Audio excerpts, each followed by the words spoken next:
ድሕርዚ ንሱ ምስ ኣዲኡን ኣሕዋቱን ደቂ መዛሙርቱን ናብ ቅፍርናሆም ወረደ። ኣብኡ እውን ቁሩብ መዓልቲ ተቐመጠ። ፋሲካ ኣይሁድ ቀሪቡ ነበረ። ኢየሱስ ድማ ናብ ኢየሩሳሌም ደየበ። ኣብ ቤት መቕደስ ከዓ ኣብዑርን ኣባጊዕን ረገቢትን ዝሸጡ መሽረፍቲ ተቐሚጦም ረኸበ። ካብ ገመድ ጭጉራፍ ተቲዑ ከዓ መሰን ኣባጊዕን ኣብዑርን ንኹሎም ካብ ቤት መቕደስ ኣውፅኦም። ንገንዘብ እቶም መሽረፍቲ እውን ፋሕ ኣበሎ፣ ንሰደቓኦም ከዓ ገልበጦ።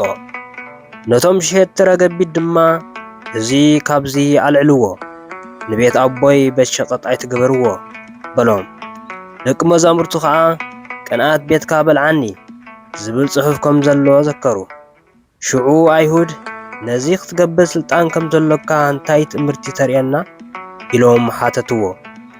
ኢየሱስ ድማ ነዚ ቤት መቕደስ እዚ ኣፍርስዎ፣ ኣነ ከዓ ብ3 መዓልቲ ከልዕሎ እየ ኢሉ መለሰሎም። እቶም ኣይሁድ ከዓ እዚ ቤት መቕደስ እዚ ብ46 ዓመት እዩ ዝተሃንጸ፣ ንስኻ ዶ ብ3 መዓልቲ ከተልዕሎ ኢኻ በልዎ። ንሱ ግና ብዛዕባ ቤት መቕደስ ሰብነት እዩ ዝተዛረበ። ስለዚ ከዓ ካብ ምዉታት ምስ ተንስአ ደቂ መዛሙርቱ ነቲ ዝበሎም ዘከሩ። በቲ ጽሑፍን በቲ ኢየሱስ ዝበሎ ቃልን ድማ ኣመኑ። ነቲ ኢየሱስ ብበዓል ፋሲካ ኣብ ኢየሩሳሌም ከሎ ዝገበሮ ተኣምራት ምስ ረኣዩ ብዙሓት ሰባት ብኡ ኣመኑ። ኢየሱስ ግና ንኹሎም ይፈልጦም ነበረ እሞ ኣይኣመኖምን።